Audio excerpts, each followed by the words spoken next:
You text them. They take 6 hours to respond. You panic. Overthink. Check your phone every 2 minutes. When they finally reply, you feel relief flood your entire body. You hate how much power they have over you. You hate how desperate you feel. But here's what's really happening. You didn't accidentally find someone emotionally unavailable.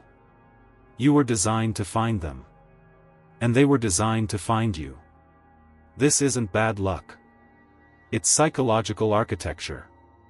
And understanding it might be the only way you ever break free. In the next 11 minutes, you're going to understand the exact psychological mechanism that makes anxious and avoidant attachment styles magnetically attracted to each other. Why secure people bore you. Why you keep choosing people who can't give you what you need. And why this pattern will repeat until you understand what it's protecting you from. This isn't relationship advice. This is trauma recognition. And it goes deeper than you think. Jessica meets Ryan at a friend's wedding. He's charming. Successful. Confident. Their first 3 dates are incredible. He texts constantly. Makes plans. Calls her beautiful. Week 4, he goes cold. Texts drop off. He's busy with work. Jessica's stomach drops. She starts double texting. Suggesting plans. Asking if everything's okay. Ryan pulls back more. Jessica chases harder. Within 2 months, she's obsessed. Can't eat. Can't sleep. Every notification makes her heart race hoping it's him. Her friend asks why she's so attached. You barely know him. Jessica can't explain it. But the feeling is overwhelming. Like if she loses him, she'll die. Here's what Jessica doesn't know. Ryan isn't special. He's familiar. This is wound recognition. And it's the core reason anxious people are magnetically drawn to avoidant people. When you have an anxious attachment style, it means your early caregivers were inconsistent. Sometimes available, sometimes not. You learn that love is unpredictable. That you have to work for attention. That closeness requires anxiety and effort.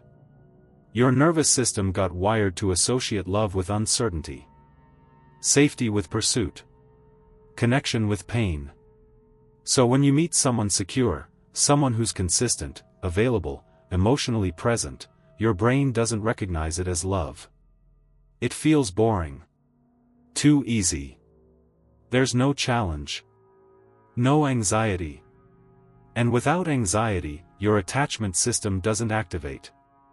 But when you meet someone avoidant, someone who pulls away, who's inconsistent, who makes you work for scraps of attention, your entire nervous system lights up. This is the pattern. This is what love feels like. You're not attracted to them. You're attracted to the familiarity of the wound. Ryan recreates your childhood dynamic. Parent who was sometimes there, sometimes gone. Love you had to earn. Attention you had to chase. Your brain recognizes this as home. Not because it's good. Because it's known. Strategic response. You need to start identifying the chemical feeling of anxious attachment and stop calling it love. The next time you feel that overwhelming, obsessive pull towards someone, that "I need them" feeling, pause and ask, is this love, or is this my nervous system recognizing a familiar pattern of abandonment? Real love builds slowly. It feels stable. Calm. Even boring at first. The intense, consuming, can't eat can't sleep feeling isn't passion. It's your trauma response being activated. Start dating people who make you feel safe instead of people who make you feel alive. Because what makes you feel alive is actually what's keeping you in cycles of pain. But it's not one-sided. The avoidant person isn't a villain. They're running the exact same pattern. From the opposite direction. Ryan's last girlfriend was perfect on paper. Kind. Supportive. Wanted commitment. Talked about the future after 3 months. Ryan felt suffocated. Trapped. Like he couldn't breathe. He broke up with her and felt immediate relief. Then he met Jessica. At first, her interest felt good. But when she started texting more, wanting more time, asking about his feelings, he felt that familiar panic rising. So he pulled back. Jessica chased. Ryan pulled back more. And somehow, this felt right. Comfortable. He could breathe again. Here's what Ryan doesn't know. He's not afraid of commitment. He's afraid of engulfment. This is the complementary defense system. Anxious and avoidant people don't just accidentally find each other. They're completing each other's trauma response. Avoidant attachment develops when your early caregivers were intrusive or overwhelming. They didn't respect boundaries. They made you responsible for their emotions. They guilt you for independence. So you learn that closeness equals loss of self. That intimacy means suffocation. That love requires you to disappear. Your nervous system adapted by creating distance as a survival mechanism. Anytime someone gets too close, your system sends an alarm, danger. You need space to exist. So when Ryan meets a secure woman who wants healthy closeness, his nervous system screams threat. She wants too much. She's going to consume him. He has to get out. But when he meets Jessica, someone with anxious attachment who panics when he pulls away, his system relaxes. Because her anxiety gives him the distance he needs. Her chase allows him to retreat. Her need for closeness paradoxically gives him space because she's always slightly out of reach, trying to close a gap he maintains. They're not attracted to each other. They're regulating each other's nervous systems in the exact wrong way. Jessica's anxiety makes Ryan feel safe because it confirms he won't be engulfed. Ryan's distance makes Jessica feel alive because it confirms love requires work. They're both running from the same thing, vulnerability, but in opposite directions. And they meet in the middle in a toxic dance that feels like destiny. Strategic response. If you're avoidant, you need to recognize that the panic you feel when someone gets close isn't real danger. It's an old alarm system protecting you from something that's not happening anymore. The next time you feel the urge to pull away, ask yourself, am I actually being engulfed, or am I being loved? If someone wants to spend time with you and you still have your own life, friends, and autonomy, that's not engulfment. That's partnership. Your trauma taught you that love means losing yourself. But healthy love actually helps you become more of yourself. Stop confusing space with safety. Sometimes closeness is the actual safe thing. But here's the darkest part. You both think you want the other person to change. You don't. You need them to stay exactly as they are. Jessica begs Ryan to open up. To be more available. To commit. She says she wants him to change. One day, he does. He texts her consistently. Makes plans a week in advance. Says he wants to be serious. Tells her he's falling for her. Jessica feels weird. Uncomfortable. She starts noticing things wrong with him. He's too available. Too intense. Too much. She starts pulling back. Now Ryan is confused. This is what you wanted. Why are you running? But Jessica doesn't know why. She just knows something feels off. This is the change paradox. And it reveals the most uncomfortable truth about anxious-avoidant dynamics. Here's what's actually happening. Jessica's anxious attachment doesn't want Ryan to be available. It wants to work for his availability. Because working for love is what feels like love. When Ryan becomes secure and present, Jessica's nervous system doesn't recognize it. The pattern is broken. The familiar pain is gone. And without that pain, her attachment system doesn't know how to function. Psychologically, This is called the protest paradox.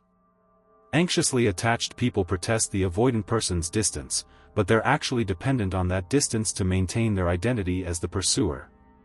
If the avoidant person becomes secure, the anxious person loses their role. They can't be the one who loves more. The one who tries harder. The one who's not enough. These roles, as painful as they are identity protecting. And the same is true in reverse. When Jessica starts pulling back, Ryan suddenly wants her. He starts chasing. Because now she's giving him the distance his system needs, but from the other direction. What both people want is the dynamic. Not each other. The push-pull is the relationship. Without it, there's nothing there. Strategic response. This is the hardest truth. If someone becoming secure makes you lose interest, you don't want a relationship. You want a reenactment of your childhood wound. Pay attention to what happens when someone gives you what you say you want. If you suddenly lose interest, feel uncomfortable, or start finding problems, that's the signal. You need to sit with the discomfort of being loved consistently instead of running to someone who recreates your familiar pain. This means therapy. This means consciously choosing people who feel boring at first. This means staying in relationships even when your nervous system is screaming that something's wrong because nothing's wrong, that's the problem. Security feels like nothing. And nothing feels wrong. But nothing is actually right. Jessica finally matches with someone on a dating app. Mark is emotionally available.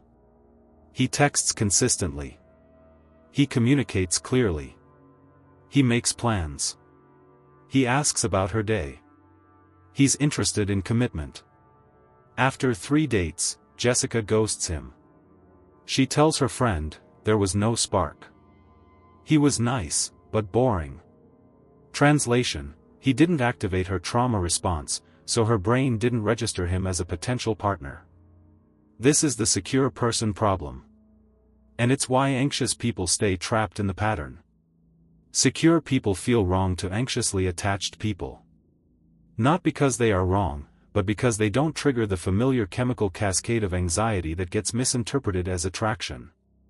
Here's the brutal neurological truth: your brain releases dopamine, the pleasure chemical, in response to unpredictability. When you don't know if someone will text back, when you don't know if they'll show up, when you don't know if they'll love you, your brain is constantly releasing small hits of dopamine with every uncertainty. This is the same mechanism that makes gambling addictive. The maybe. The uncertainty. The hope. Secure people don't create that chemical response. They're predictable. Available. Consistent. There's no dopamine roller coaster. Just stability. And stability, to a nervous system wired for chaos, feels like nothing. So you interpret nothing as no chemistry. You interpret stability as boring. You interpret safety as a lack of passion. Meanwhile, when an avoidant person ignores your text for 8 hours, your dopamine system goes wild. When will they respond? Do they still like me? Did I do something wrong? Your brain is flooded with anticipation chemistry. And when they finally text back, you get a massive dopamine hit. Relief feels like love. You've been addicted to intermittent reinforcement your entire dating life. And like any addiction, the healthy thing feels wrong because it doesn't give you the high. Strategic response. You need to consciously override your attraction system. This sounds impossible, but it's not. Date someone secure for at least 2 months even if you feel no spark. Give your nervous system time to recalibrate. Give yourself time to learn that stability isn't boring, it's what you've been desperately chasing through chaos. The spark you're looking for is actually your trauma response being activated. Real love doesn't feel like fire. It feels like home. And home should feel safe, not like an emergency. Here's what nobody tells you about anxious-avoidant relationships. They're not about the other person. They're about avoiding yourself. When you're anxiously obsessing over someone who's pulling away, you're not present with your own life. Your own pain. Your own emptiness. When you're avoidantly running from someone who wants closeness, you're not confronting your fear of being known. Of being seen. Of being vulnerable. The dynamic keeps you both distracted from the real work. Healing the original wound. You think you want them to change. But what you actually need is to grieve what you didn't get in childhood. The consistent love. The secure base. The parent who stayed. You're trying to get it from a partner who's incapable of giving it. Not because they're a bad person, but because they're running the same program. They're trying to get what they didn't get too.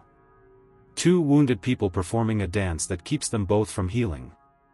The way out isn't finding the right person. It's becoming the secure person.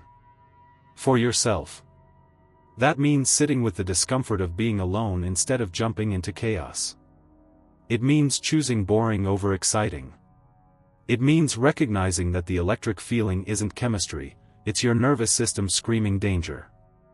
You're not broken. You're not cursed. You're not bad at relationships. You're just repeating a pattern that once kept you safe. But safety looks different now. And the moment you understand that, everything changes.